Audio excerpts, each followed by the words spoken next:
আমার জামাই বেড়া এমন কাজ করে মাঝের মধ্যে অনেক রাগ হয়, আর রাগ না করে পারিই না। জামাইয়ের বদনাম করতে চাই না, না করেও পারি না, কারণ জামাই বদনাম করার কাজ করেই থাকে। আসসালামু আলাইকুম, সবাই কেমন আছেন? জামাইয়ের বদনামটা একটু পরে করি, আগে একটু মশলাটা কষিয়ে গোশটা মশলার মধ্যে দিয়ে নেই। মশলা তো কষানো হয়েই গেল, এবার এই মাংস ছোট করে কেটে ধুয়ে রেখেছিলাম, ওইটা এখন দিয়ে দিব। আর ছোট করে মাংস কাটছে, এটা দিয়ে কি রান্না করা হবে অবশ্যই তো আপনারা বুঝতে পারছেন, তাই না? একটু ভালো করে নেড়ে চেড়ে তারপর ঢাকনা দিয়ে ঢেকে রাখবো। ঢাকনা তুলে আবার একটু নেড়ে চেড়ে দিব। গোছের কালারটা কিন্তু মাশাল্লাহ অনেক সুন্দর হয়েছে।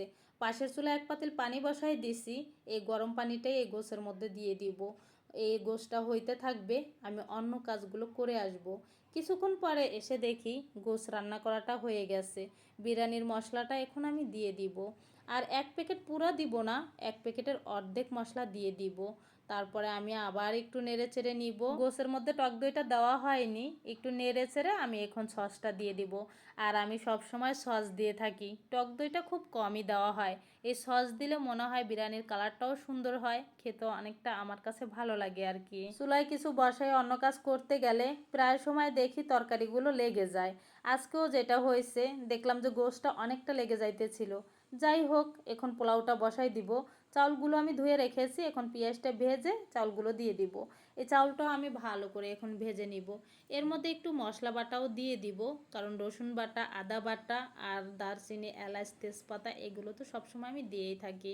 এখন এগুলো দিব, একটু লবণ দিব স্বাদ মতো। লবণ দেওয়া হয়ে গেল, এখন ভালো করে আর একটু ভেজে নিব। আর চাউলটা যত ভালো ভাজা হবে পোলাওটা কিন্তু ততটাই ঝরঝরা হবে। পোলাওর চাউলটা সুন্দর করে ভেজে নেওয়া তো হলো, পানি দেওয়া ভিডিওটা ক্যামেরাবন্দি করতে পারিনি। এই তো এখন গোশটা ছেড়ে দিব। রান্না তো অনেকটাই হয়ে গেল, জামাইয়ের বদনাম তো করা হলো না।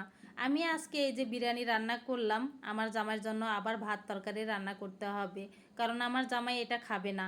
সব সময় দেখি আমি বাসায় এই টাইপের কোনো খাবার যদি রান্না করি, তখন আমার জামাই করবে কি, সে ভাত তরকারি নিয়ে বসবে আমাদের সামনে।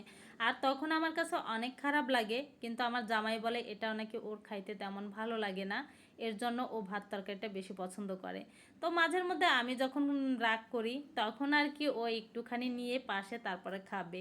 এটা কি হলো বলেন ভাইয়েরা আপুরা? সব সময় সবাই একসাথে খাবো, ওইটাই কিন্তু শান্তি, তাই না? আসলে জামাইয়ের নামে এটা বদনাম করা হয় না, ভালোবাসার থেকেও এই কথাগুলো বলা, কারণ আমরা এত ভালো ভালো খাবার খাবো আর উনি খাবে না, এটা কি হয়?